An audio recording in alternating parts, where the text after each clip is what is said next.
Good. So welcome everybody to the second session today on sustainable finance. It's my great pleasure to be chairing it. And I want to thank the organizers, the Global Compact Network, Georgia, and the Global Compact in general for putting together a panel, which is not only very distinguished, but also very well balanced. It has everybody who matters on sustainable finance on the panel, which you will find out yourself when I will introduce the panel members in a moment. So yes, sustainable finance, it's of course a very hot topic. The ESG sector has grown a lot just in the past year. The number of investable assets that are now linked to in some form to environmental, social, and governance ESG issues has almost doubled in the past 4 years. The European Union has adopted last year a regulation to establish a framework to facilitate sustainable investment. This regulation, often referred to as the EU Taxonomy Regulation, is the cornerstone of the EU Sustainable Finance Act, and it will feed into several forthcoming regulatory initiatives, such as the EU Green Bond Standard, the EU Eco-Label for retail investment, and others. Japan, China, Netherlands, and France have also regulation in place to address sustainable finance taxonomies and definitions. There is a nice OECD report called Developing Sustainable Finance Definitions and Taxonomies, which tracks these developments. As we will hear, Georgia is also very active in this area.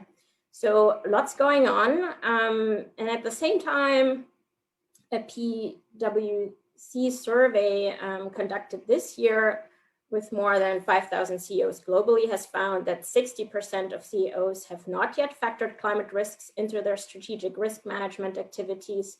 So this is really a big question of how we get from measuring and reporting on ESG, which is of course also very crucial, to actual changes in financial decision-making and getting companies to embody good management practices. So we will touch upon these issues, and as I said before, we have the regulatory side, who's very crucial in this area with us, in the form of Koba Gvenetadze, who is the governor of the National Bank of Georgia. He has held this position since 2016, and I can attest from direct personal experience that he's leading a real powerhouse of a team. The OECD has developed ESG principles for Georgia, which have become mandatory from this year onwards for commercial banks, in close consultation with the National Bank of Georgia, and he has a real talented team. So we'll be looking forward to hearing from him shortly. Then from the banking side, we have Alex Matua, who's the General Director of ProCredit Bank. And ProCredit Bank is one of those banks that are actually embracing actions from the National Bank of Georgia because they've been very active in sustainable finance and ESG from early on. We have somebody who works both with the financial sector side and the corporate side in Carolyn Bright from the International Finance Corporation. And I'm not underestimating when I say that she really does shine a bright light on the ESG sector. She's a real visionary and will bring to us today a comprehensive view on what ESG all entails. We have Santander Bank Polska with us today in Juan de Porras Aguirre, who's the Vice President of Santander Bank Polska. So again, bringing in the perspective from a bank that does everything from retail to corporate investment, private banking, insurance, asset management, and also obviously brings in this European bank perspective. Santander is the 4th largest European bank. And then last but not least, we have Roman Zinchenko, who is heading up a Greencubator, and he's a real leader in sustainable entrepreneurship. So we'll be hearing from him more on what it actually means for small businesses and how they can tap into the sustainable finance agenda. So without further ado, I want to give the floor to Koba. And yeah, just to say, as Bakur has already mentioned, there are functions on chat and Q&A where you can ask your questions. We'll be asking 2 rounds of questions to the panelists, and then we'll have about 10 minutes left at the end to open the floor. If you already know who you want to address your question to from the panelists, feel free to put that in the chat and Q&A box. That will make my life a little bit easier. So yes, over to Koba. Koba, the National Bank of Georgia has been remarkably active to advance Georgia's sustainable finance agenda. Could you tell us a little bit about the role that central banks can play to advance sustainable finance and the actions that the National Bank of Georgia has undertaken to date and the actions it plans for this year? Thank you, Isabella, and I want to welcome everybody on the panel and participants on this very interesting topic. Sustainable issues like environmental and social ones are among the main challenges that countries are facing all over the world.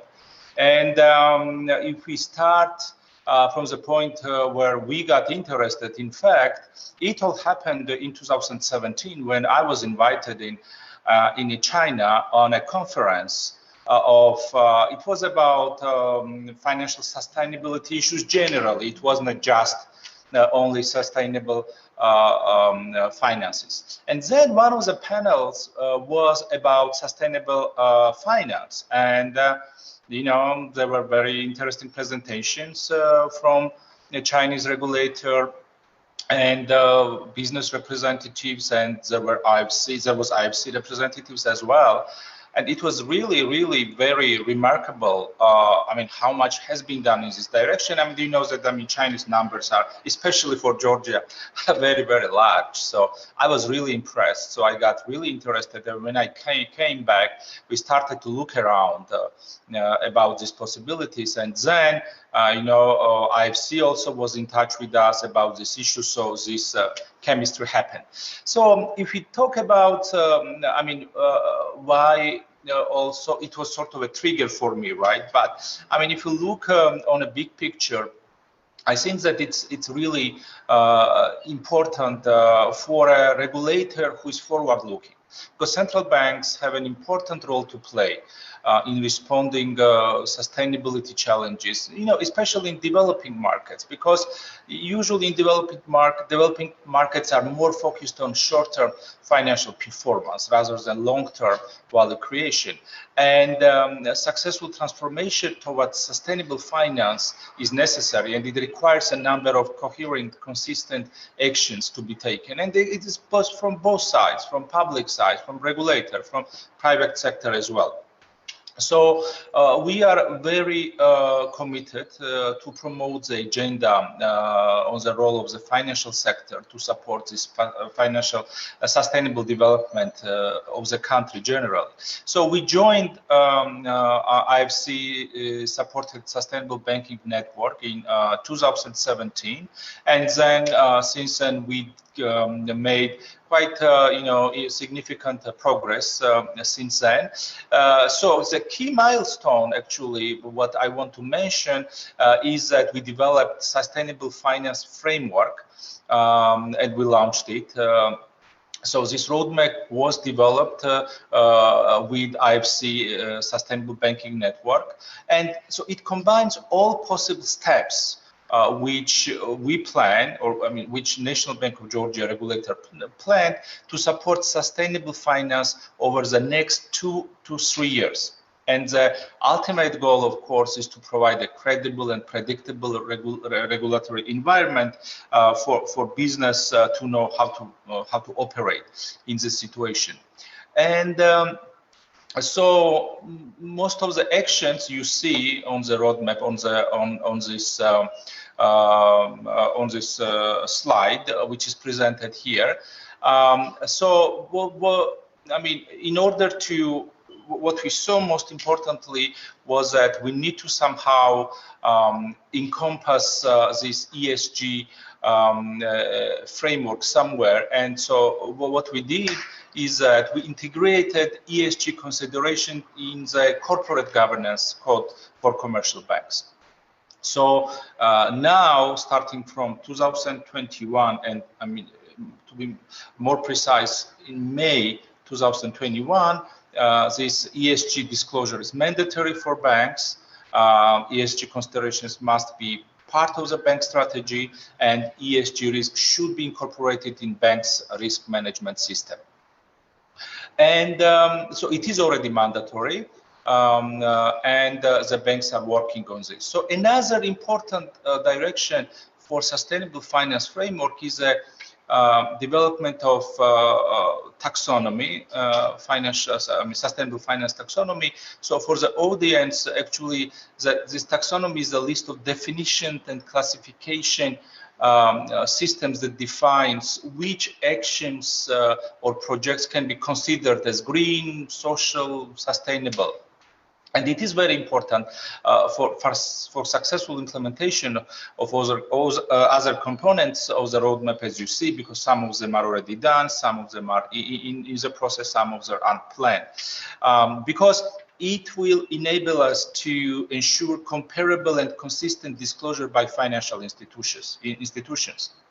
And we have asked the Ministry of Economy and Sustainable Development of Georgia and Ministry of the Environmental Protection and Agriculture to define technical criteria for this taxonomy. I mean, we could have taken we could have done copy-paste exercise, but we did not want to do that because there are some specifics for Georgian financial system, and this is why we approached it more seriously, this issue. So, and for the future plans, just few words.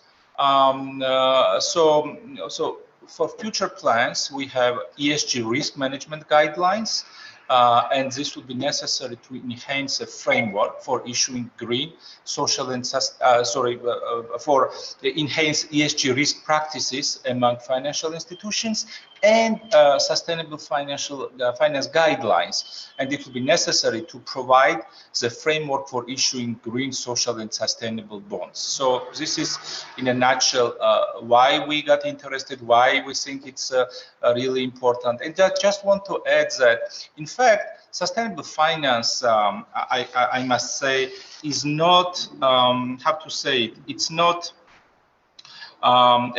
in a way, option now. I think that it is really, necessary, and time brought it is that way, that it's not choice anymore. I think it's necessary, and I think that regulators, private sector should get engaged because it will come anyway. Thank you.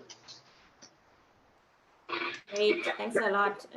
So yes, I think very well shown that NBG is very active, and we're looking forward to actually seeing the ESG principles being implemented this year, and getting actions from the banks on the ground.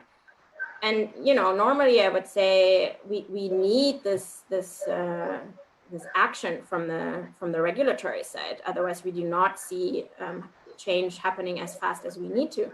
However, ProCredit Bank, for example, has been a front runner in green finance from early on. So Alex, can you explain to us why ProCredit Bank has been so proactive in the sustainable finance area, and some of the challenges that you have encountered on the way? Thank you, Isabella. Thank you, organizers, for giving the chance to talk about the green finance, environmental issues, etc. So it's a great pleasure to be here. Actually, ProCredit Bank is a member of ProCredit Group, and we are operating in Eastern European countries, and our base headquarters is in Frankfurt. So we have a kind of group approach towards the green investment, environmentally friendly investment. And actually the points which we introduced in Georgia, it started a long time ago, actually. So in Georgia, we are operating since 1999, but the green topic itself and environmental management we introduced in 2008, actually. And the challenge at that time was the most difficult one was the awareness starting from employees and ending up with customers. Actually, this was the key challenge which we faced. But since then, we understand that the first key point is to have a kind of standards, policies, and the basement kind of framework in order to push on. So what we did actually in the beginning, so created all possible standards at that time inside the bank. So, and it was very important that we put on the first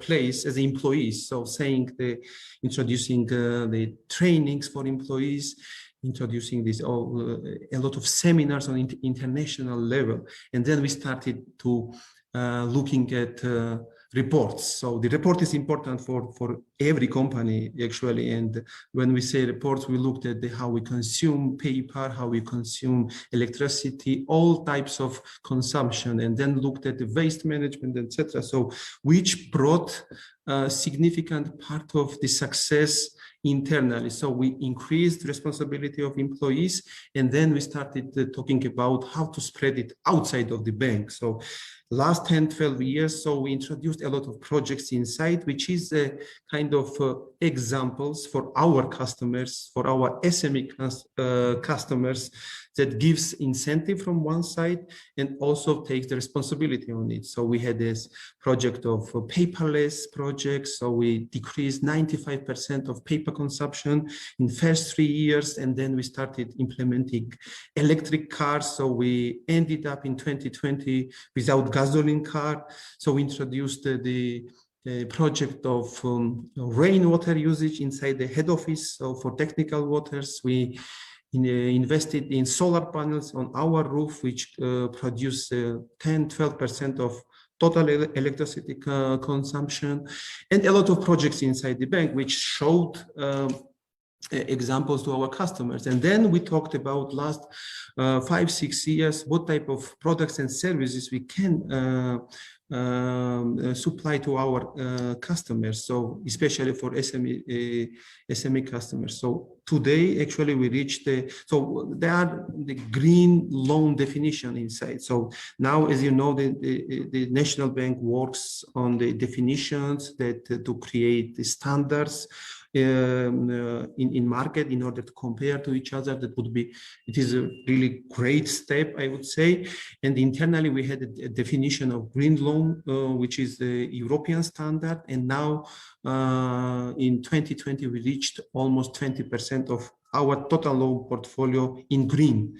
So when we talk about the green finance, actually it doesn't mean only renewables. Actually, yes, there is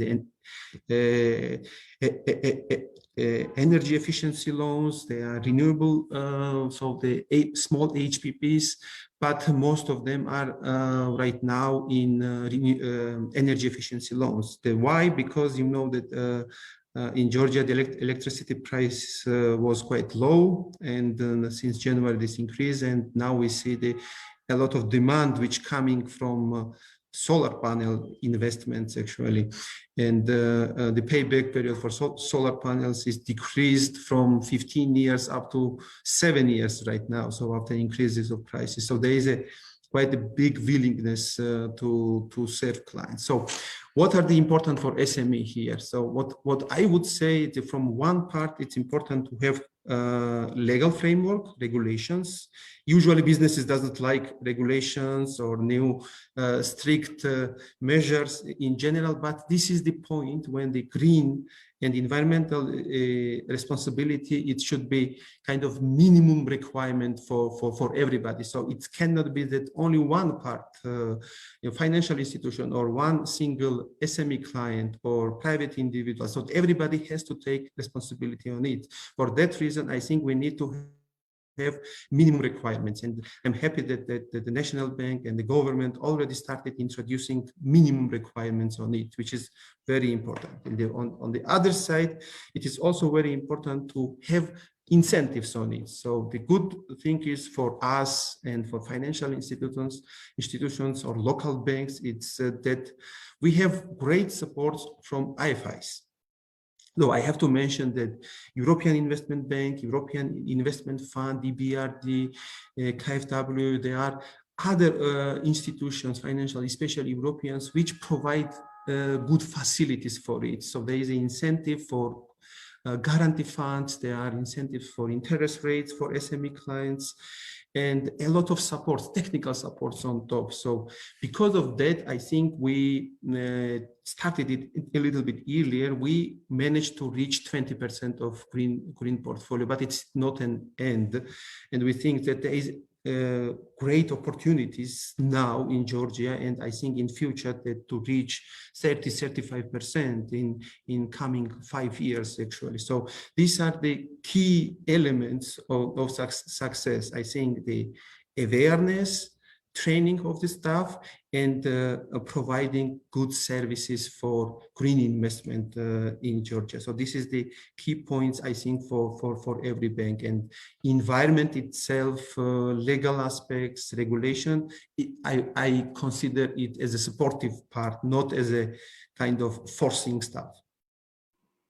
Great, thank you, Alex, very clear. So now let's move over to Caroline. She has 20 years of experience working with firms and financial institutions in emerging markets, and corporate governance and ESG are her special areas. She's a specialist in these areas. Koba has already mentioned that ESG is not optional anymore. So I suggest we take a step back now, and Caroline, you can tell us, why is it important to take appropriate account of environmental, social, and governance considerations when making investment decisions in the financial sector, but also on the corporate side? Excellent. Thank you so much, Isabella. And it's a pleasure to be here and on this distinguished panel. As you note, I represent the International Finance Corporation. We're part of the World Bank Group. We invest in the private sector, and we also provide advice in the private sector. And I'd like to just emphasize that we do all of our work through a long-term sustainable development lens. So all of the investment work, all of our advisory work has that sustainable focus to it. And we call this environmental, social, and governance, ESG, which is the term we use and has been mentioned on this panel and earlier panels. And it's an important concept because it really is at the center of everything that we do. We have a program here in this region supported by the Swiss government. And I'd like to take the opportunity to thank them for helping us on this journey, because it really is a journey. You mentioned earlier, and the governor mentioned, this is a journey from that we're all on. It's not optional anymore. And let me give you some examples. Why is this important? You know, 10, 20 years ago, people talked about CSR, they talked about good citizenship. Now it's really about specific environmental, social, and governance risk management. And it's good risk management for the business as well as for the planet. I'll give you 2 examples. Very recently, 5 or so years ago, we had Volkswagen, the diesel emissions scandal. You remember that? They lost $32 billion due to that scandal. And that's pure ES and G risks, right? Another more recent example is Rio Tinto. They blew up these really important caves in Australia just last year, as well as the fines. Both the CEO and the chairman of the board and many other people are out. So this is an issue that we can no longer ignore. As the governor said, this is essential. I'd like to point out, though, that sustainable finance requires 2 things. It requires the financial institutions, like ProCredit Bank, who integrate ESG, not just into how they do business, but how they make their investment and lending decisions, who they give their sustainable finance products to, right? So it's integrated into the business decision-making like IFC does. But it also requires a supply of firms who meet those requirements, who also manage ESG risks and opportunities. So it's important for the entire business community. For banks, you know, it's good risk management. which impacts on the financial bottom line. Its brand value, its reputation, its access to international financing from the international finance institutions like IFC. ESG risk management is essential for underwriting all green, sustainable finance products. If you don't manage the ESG risks, then the products you are offering risk being seen as greenwashing. And of course, regulation. It's coming. It's not coming only in Georgia and the EU, it's coming everywhere. It really is, as the governor said, no longer optional. But let me finish this introductory comment on how do you do this, right? How does a bank, how does a company integrate ESG? It's a confusing field, lots of regulation out there, lots of requirements. So it is about providing clear guidance and using tools. And we at IFC, we have very well established environmental, social, and governance standards. These include the performance standards on environmental and social issues and our corporate governance methodology, which looks at and includes oversight over sustainability. These are the tools that companies and banks can use to really integrate ESG into their business operations. Thank you. Back to you, Isabella. Great. Yeah, this is very good to hear some actual examples on how this can go wrong. Let's move over to Juan from Santander. I thought it would be interesting to hear from you how you evaluate the EU's efforts to integrate sustainability considerations into its financial policy framework and the consequences that this has and will have for Santander operations and investment decisions. Thank you, Isabella. I want to thank the organizers for inviting us, inviting Santander to this panel. It's an absolutely hot topic. I've been in, I would say, 4 panels pre-pandemic. We've even had arranged our own ESG conference last year on March 2020 in Warsaw, and unfortunately couldn't take place. This has not prevented us from continuing our efforts in this field. Rather the opposite. The pandemic has come to put this even at the forefront of all our policies. And going directly to answer your questions, I think that the EU fighting climate strategy change is aims at a very ambitious targets, right? There's no net emissions of greenhouse by 2050. It's economic growth decoupled completely from resources. And more importantly, in the case of Poland, I would say that the third element, that no person or no place is left behind, is particularly important for some countries like the one I live in Poland.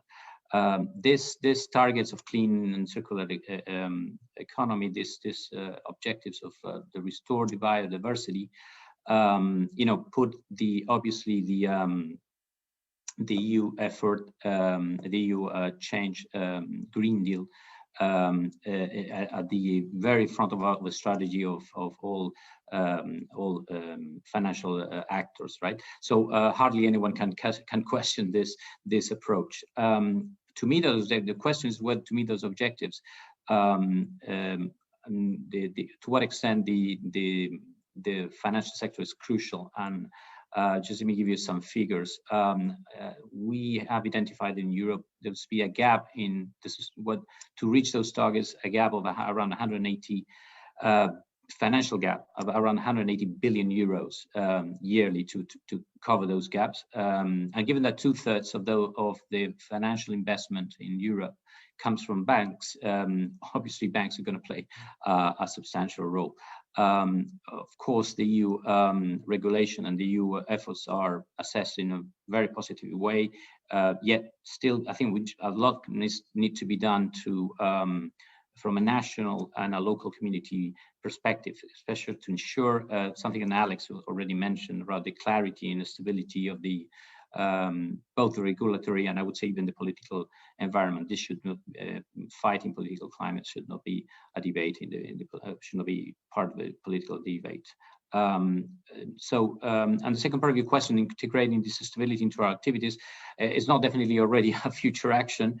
It has been happening for quite a long time, sometime in and the sustainable and responsible approach to finance has redefined every single part of our business for quite some years, from product design to something that the Mr. Chairman of the National Georgian Bank mentioned, the risk assessment procedures, which is basically embedding, if you put that in the risk strategy and risk management strategy, the ESG principles, definitely that irradiates to the rest of the organization.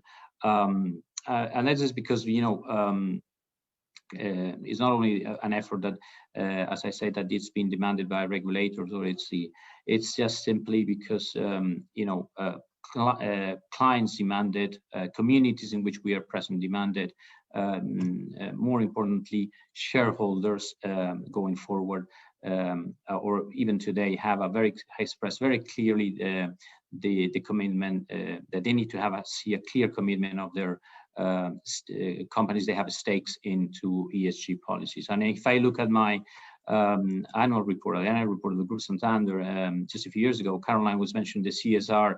We just had a few lines at the end of the annual report a few years ago, right? And now we have, I mean, of the 800 pages, I would say there's around 100 that refer, or 150, I would say, that refer to in direct or indirect way to the ESG policies. And the very first pages, there's a executive summary in the third or second page around the ESG policies going forward. So it is crucial, and it has changed our lives in the last years very, very significantly.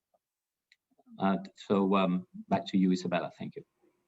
Great, thank you. And without further ado, let's move to Roman from Greencubator, who works at the receiving end of the financial sector. He works with entrepreneurs. So Roman, could you tell us from more the practical side how you think access to finance can be improved for enterprises like the ones you work with? You can also mention maybe some of the solutions you've seen on how entrepreneurs can overcome the value of death in terms of funding and also scalability. Well, thank you very much. Thank you very much, Isabella. I'm excited to be here among such a distinguished panel of bankers and financing experts. And yes, we are, I would say we are not just on the receiving side, we are kind of bridging side, and we are responsible for connecting the entrepreneurs and helping them build the pathways to growth. So Greencubator is ecosystem organization. So actually it's our job helping grow green GDP of Ukraine. And there is no better way of growing GDP, especially green GDP, is invented than entrepreneurs. So entrepreneurs are the growth drivers. That's for us very important component. And what I should say here, we are serving the connection between some of the international finance organizations and most talented entrepreneurs currently in Ukraine and soon in some other countries. So on April 22nd, we are announcing the second phase of the Climate Innovation Vouchers, the program we are running for European Bank for Reconstruction and Development, which rather innovative and which serves entrepreneurs well. And we are happy to help people from largest electrical mobility companies to, for example, green titanium, from technical hemp construction materials to HVAC solutions and many others. So we are offering small grants up to 50K per company, but these grants are actually the bridge over the valley of death for the companies which are commercializing the technology, which already received the understanding how their product work, they have the product market fit, and they are moving to the next chapter. So we are there to help them with the R&D costs with the funds from European Bank for Reconstruction and Development and European Union. And actually our job is a scout. We are scouting for the most talented, for the most passionate, for the most focused entrepreneurs that are creating green GDP, creating green jobs, and contributing to solving world's toughest sustainability problems. And over this course, we saw a lot of demand for really innovative solutions. So from our side, being surrounded even in Zoom, but such a bright minds in the banking and finance industry, I can communicate several trends we see from our work. So we see a lot of interest for the new technologies helping entrepreneurs overcome the second valley of death, because well, the first valley of death is normally before you are getting enough funds from your paying customers, but the second valley of death is scaling up the businesses. And let's be honest, bankers are very often conservative. So what we see here, we actually see a very interesting trend that a number of the ventures we've supported are now diving into rather innovative cases of new types of financing and new types of investment. And there's a market of people ready to jump into this new model. Just a brief example for you.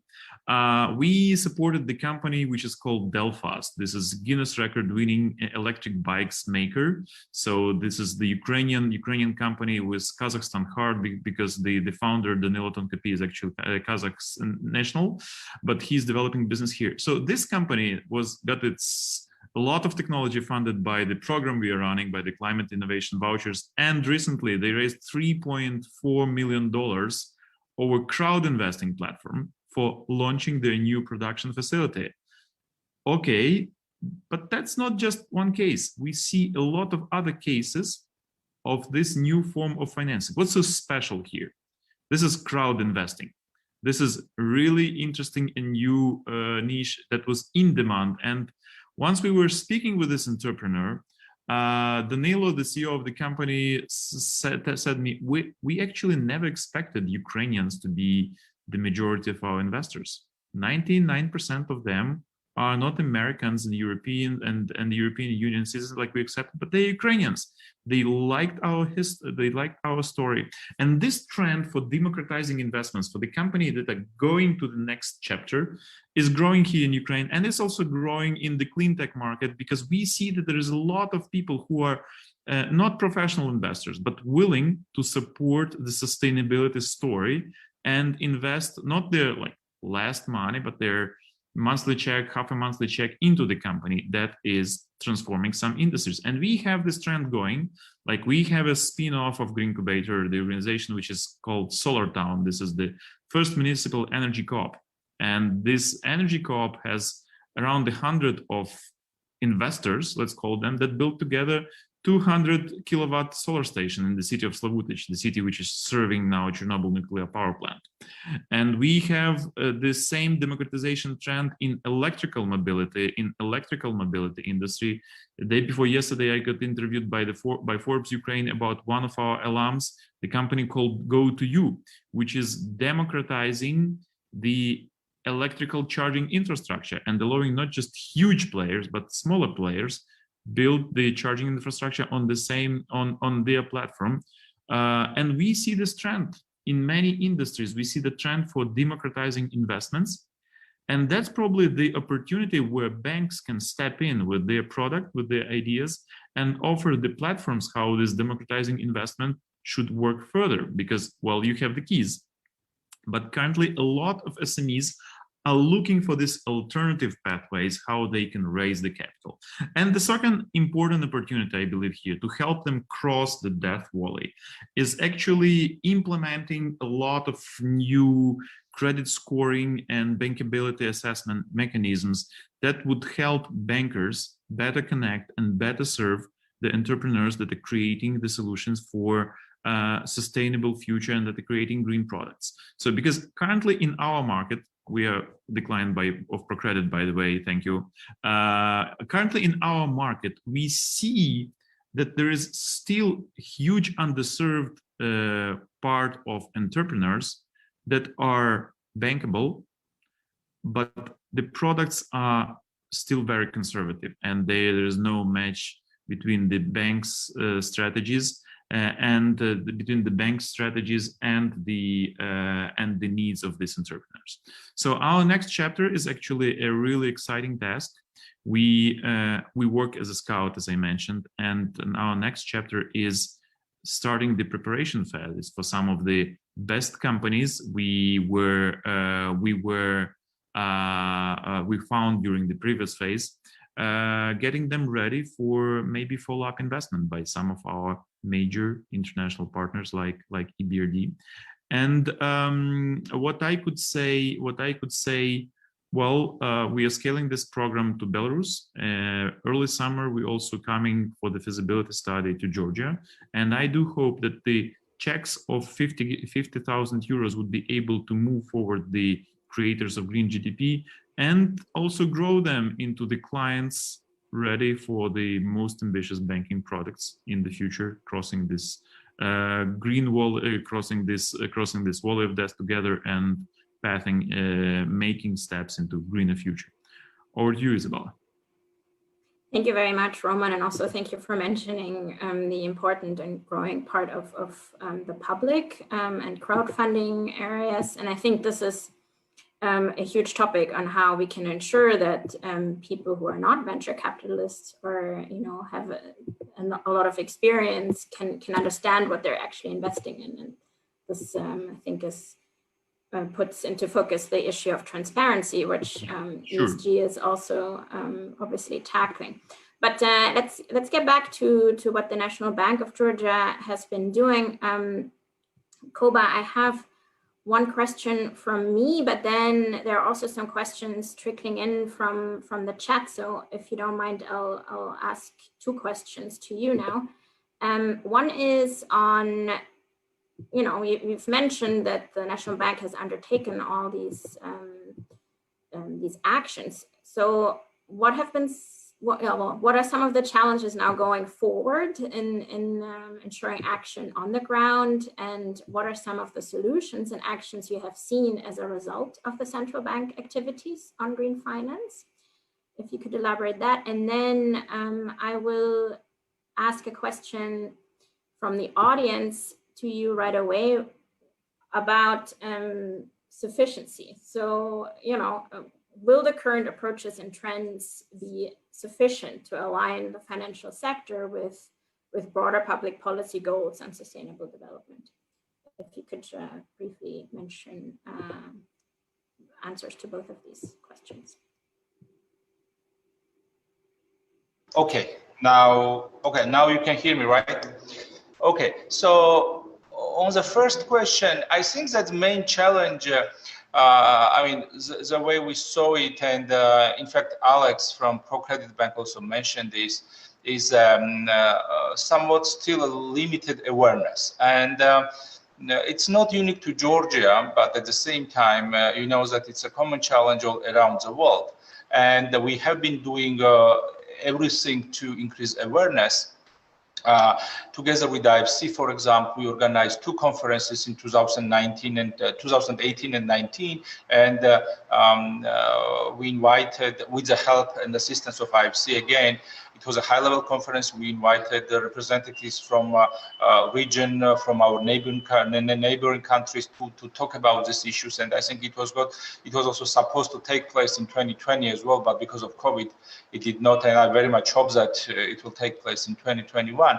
And so, I mean, this sharing experience does help to increase awareness, and I think it's very important.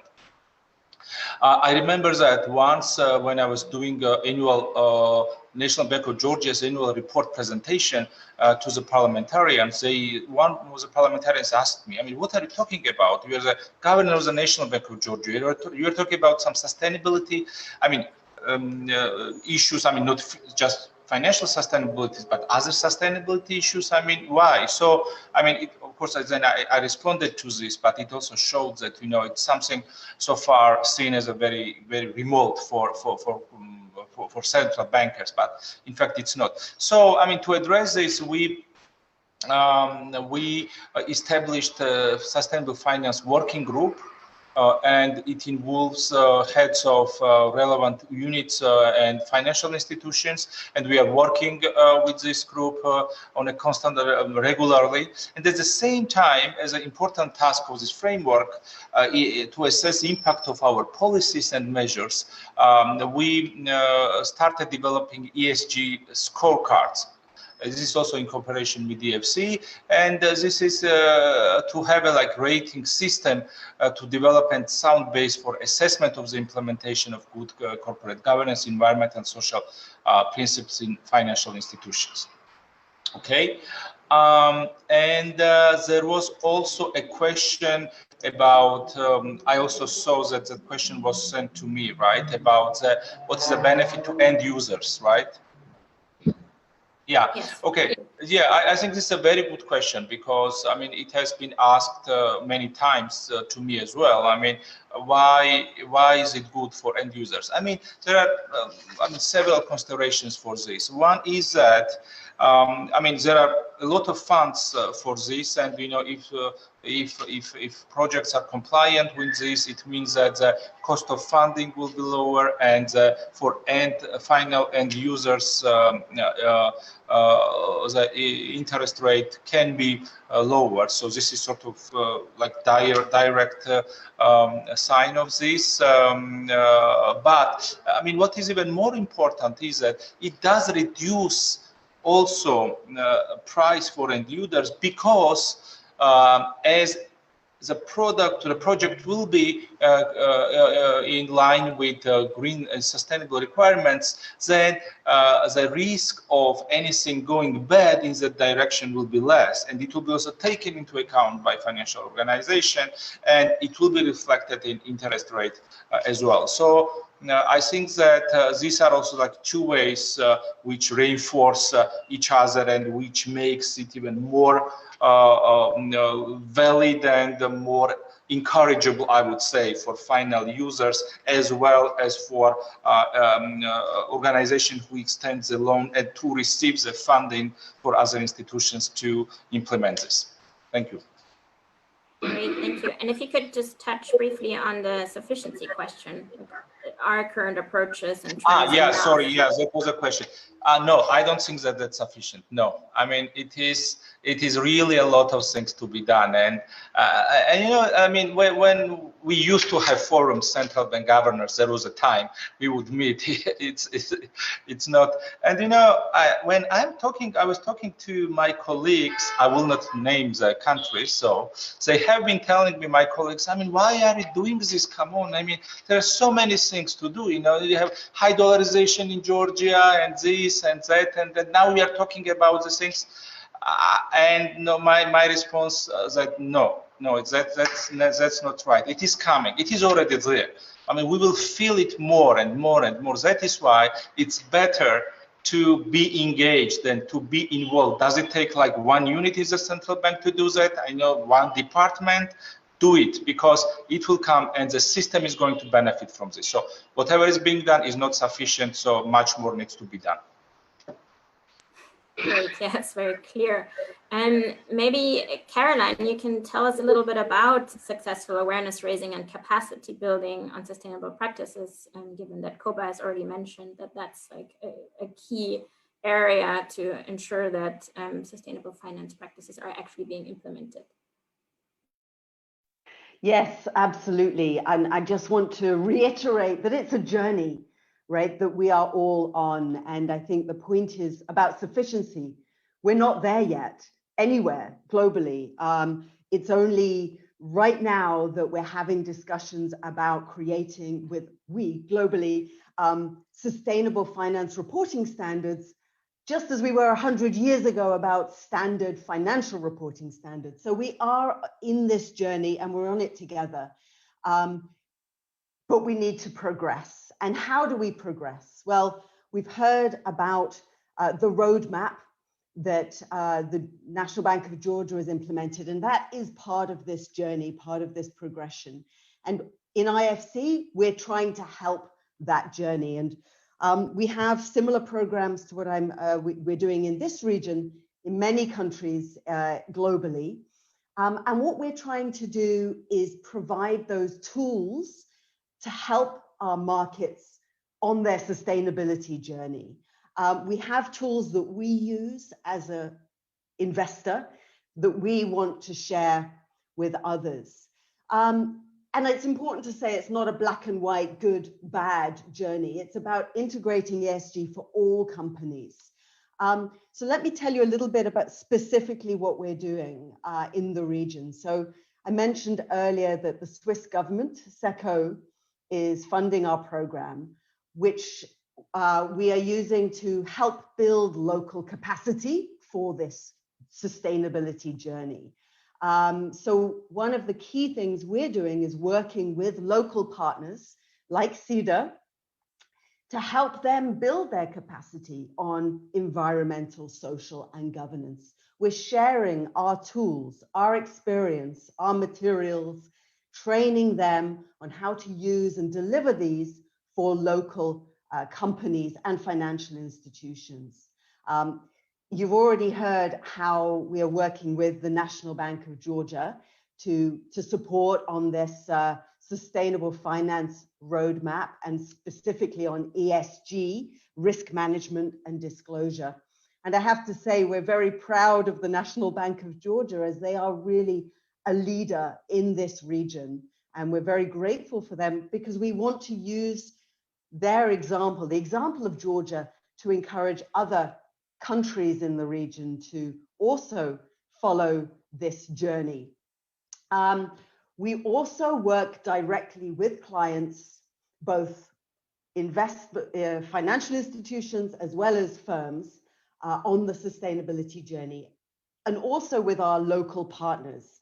So we're offering our tools and our methodologies to help companies make the change. So we can offer, for example, ESG diagnostics, looking at what a company is doing now, and then provide support on how to improve those practices so that they can tap into the sustainable finance flows that are coming.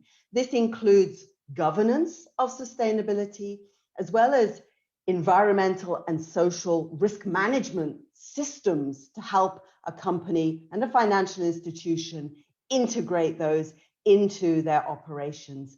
And of course, crucially, disclosure in order to benefit from the sustainable finance flows, but also in response to the regulatory and the shareholder demands that many others have talked about on this panel. And just to give one example, we have a disclosure and transparency toolkit that helps companies and banks disclose. It helps guides them through the challenge of what to disclose, how to disclose.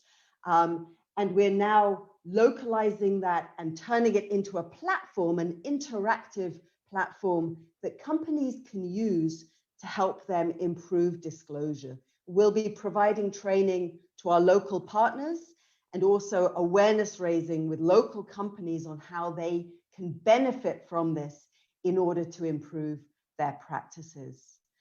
So I think, to answer the question again, just to be clear, it's a journey. Sustainability is the future, and we're all in this together. And our aim is to provide the tools to help companies in that sustainability journey so they can be resilient over the long time. I hope that helps answer the question, Isabella. Back to you. Yes, absolutely, very clear. Yes, let's move over to the banking side and broaden it a bit.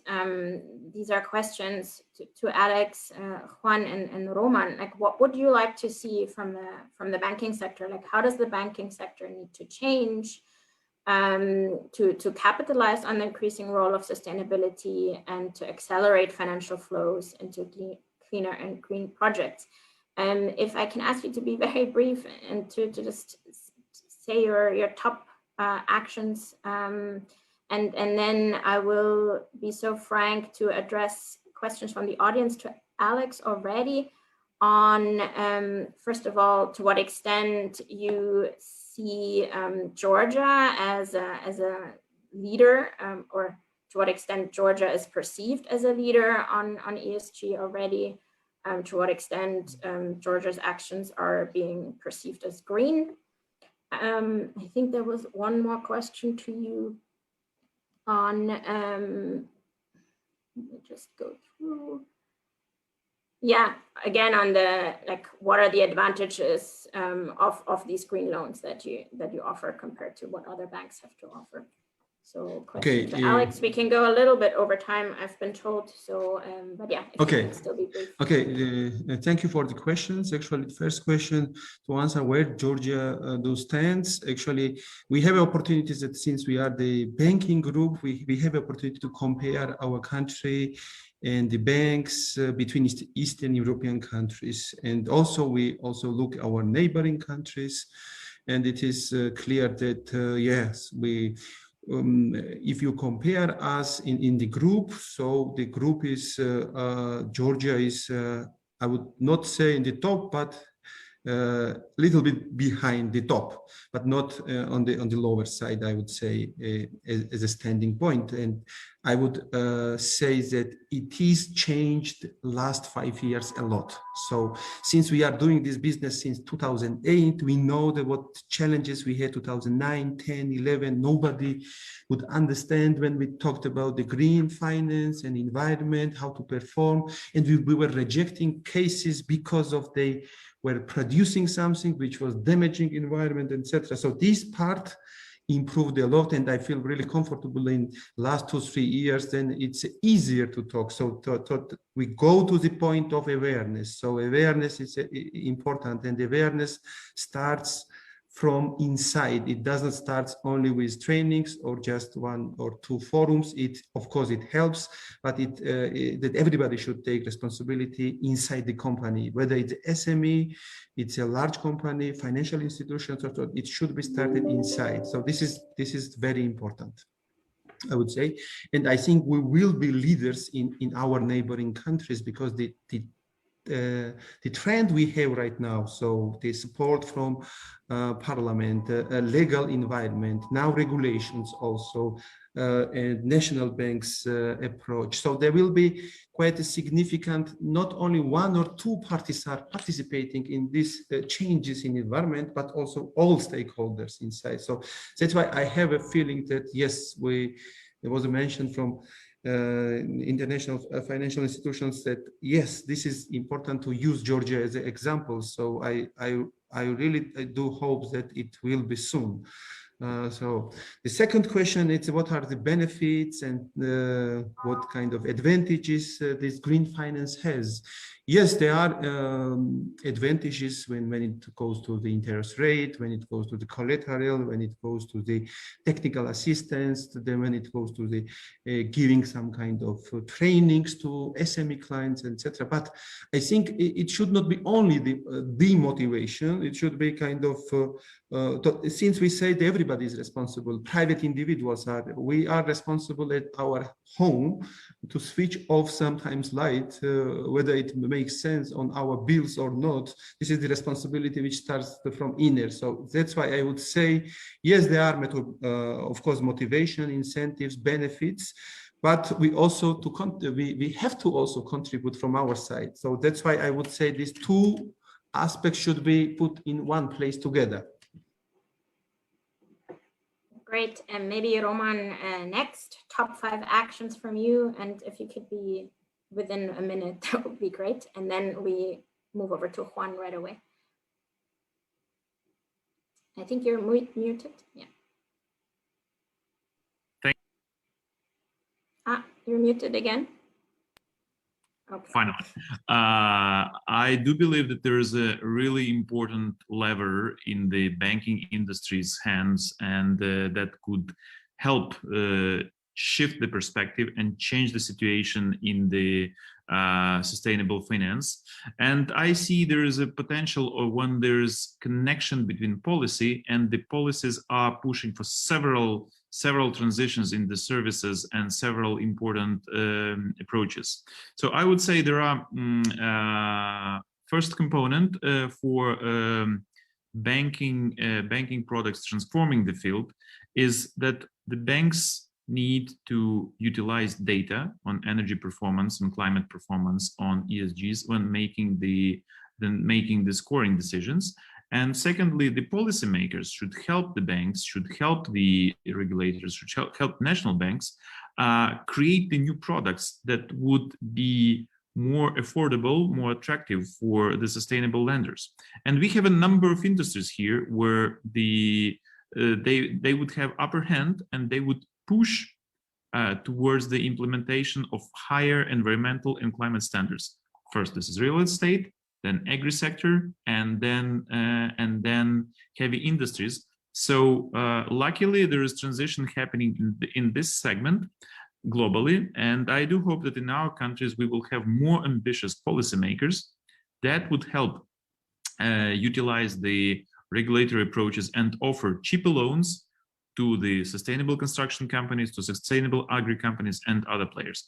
And of course, the banks would need the combination of data and data from really different sources to assess the impact of the projects and to assess how they would help revitalize real estate, revitalize production facilities to make them greener, less polluting, and integrate into sustainable supply chains.